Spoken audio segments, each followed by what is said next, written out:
Today is Good Friday. This is a solemn day in the church. It's a day of great sadness, as we'll see. Today we have 4 stories. The first story comes from Matthew chapter 26, verses 47 to 56, and it's called Jesus is Arrested. Jesus heard them coming. The disciples heard them too. The soldiers were marching into the garden. Leading them was Judas. The rulers had paid Judas some money.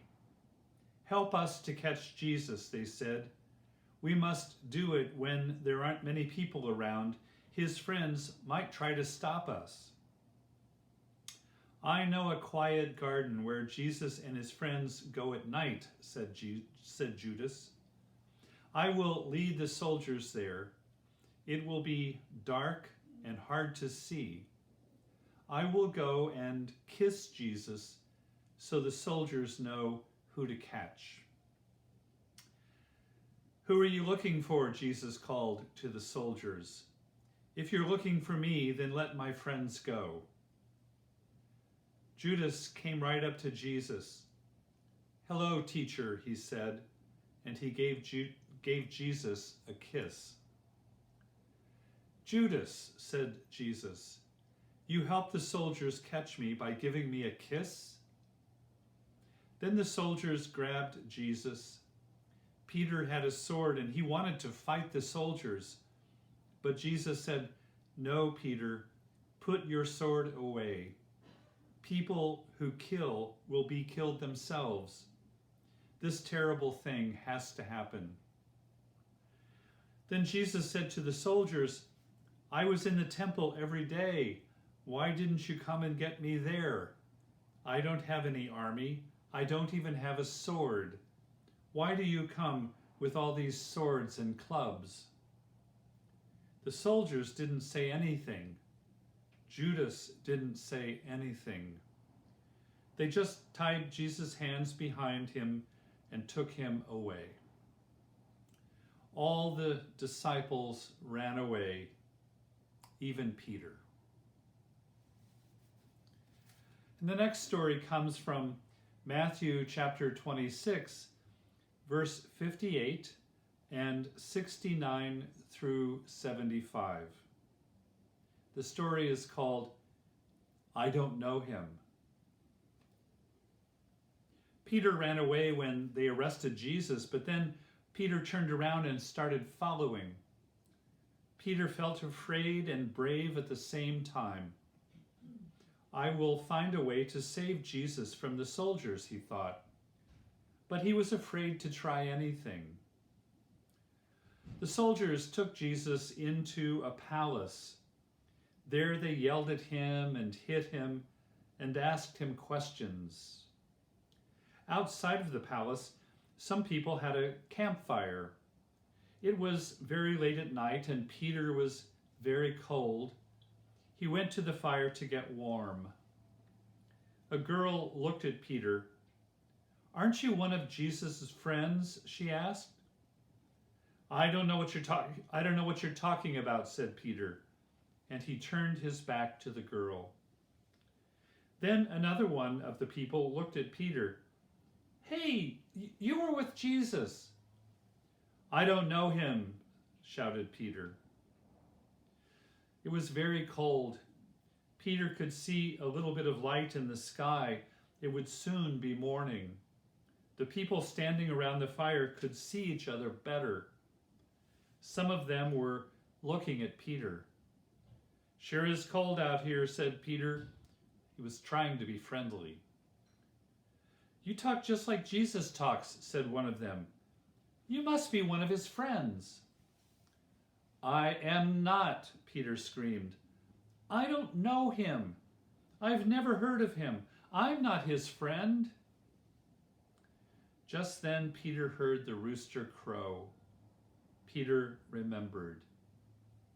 Peter remembered that Jesus had said, "Before the rooster crows in the morning, you will say, 'I don't know him,' 3 times, Jesus knew that Peter would be afraid. Peter walked away from the campfire. He felt cold inside. Peter began to cry. The next story comes from Matthew chapter 27, verse 2 and verses 11 through 26. Jesus must be killed. The Pharisees and the other rulers had arrested Jesus. They wanted to kill him.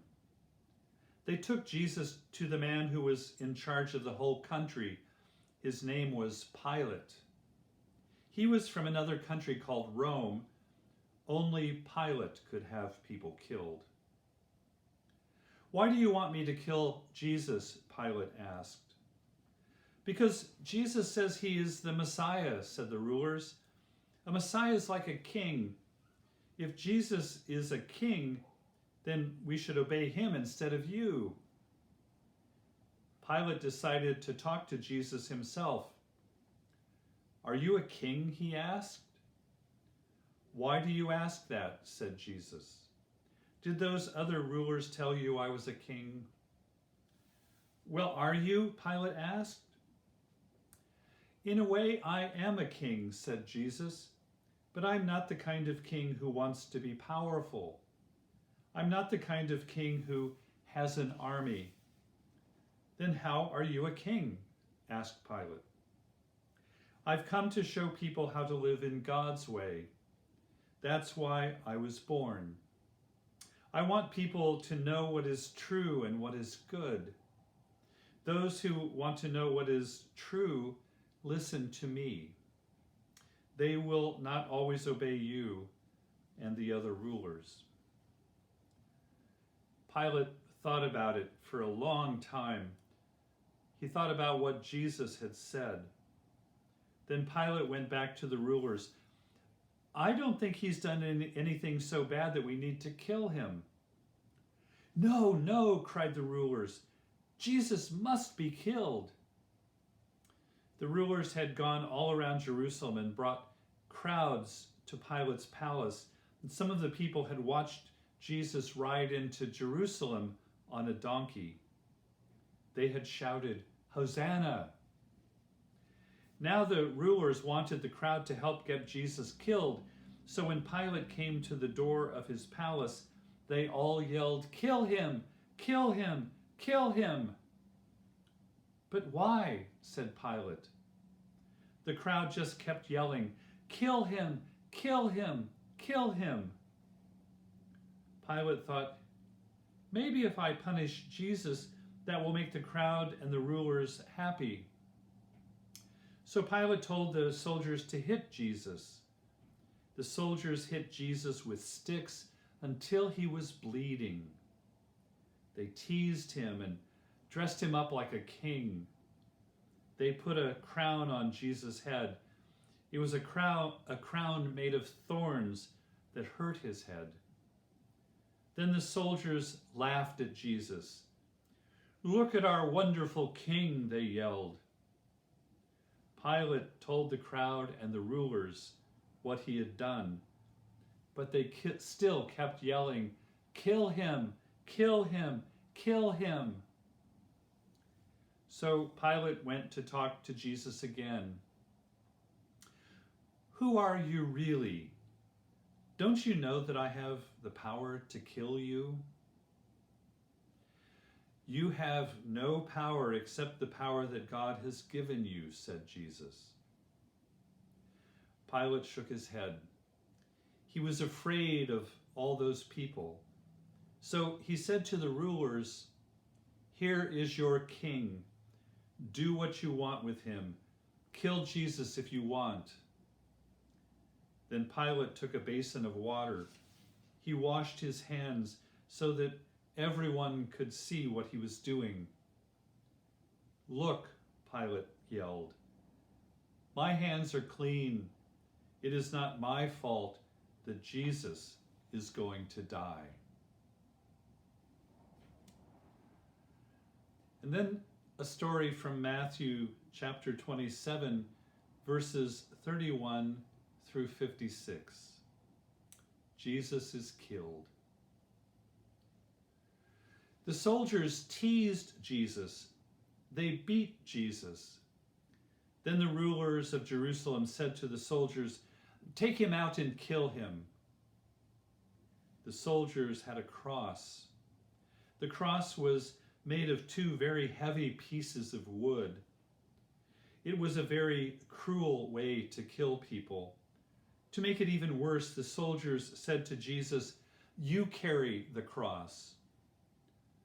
After the terrible beating, Jesus could hardly walk. He couldn't carry the heavy cross. The soldiers grabbed a man called Simon of Cyrene and made him help. Simon had to carry the cross all the way to the garbage dump, a place called Golgotha. The soldiers often took people to Golgotha to kill them. The soldiers laid the cross on the ground. They took a big hammer and they nailed Jesus to the cross. Then the soldiers raised it up. Jesus hung there by the nails through his hands and his feet. It hurt terribly. Jesus looked at the soldiers who were doing this awful thing. Jesus thought about Pilate and the other rulers who made it happen. "Father," Jesus prayed to God, "forgive them. They don't understand what a terrible thing they are doing." The soldiers and the people walked by and they began teasing Jesus again. "Hey you," they yelled. "If you're the Messiah, save yourself." "Yeah," called another. "If you are really God's chosen one, come down off the cross." Jesus didn't say anything, but he looked down from the cross and he saw his mother, Mary. She was crying. One of the disciples was standing nearby. "Please take care of my mother," Jesus said to the disciple. It seemed like such a long time that Jesus hung there on the cross. The pain got worse and worse. "My God," Jesus screamed, "my God, why have you left me alone?" And then after a while, when only those standing very close could hear him, Jesus said, "Father, I am ready to die. I put my spirit into your hands." And Jesus died.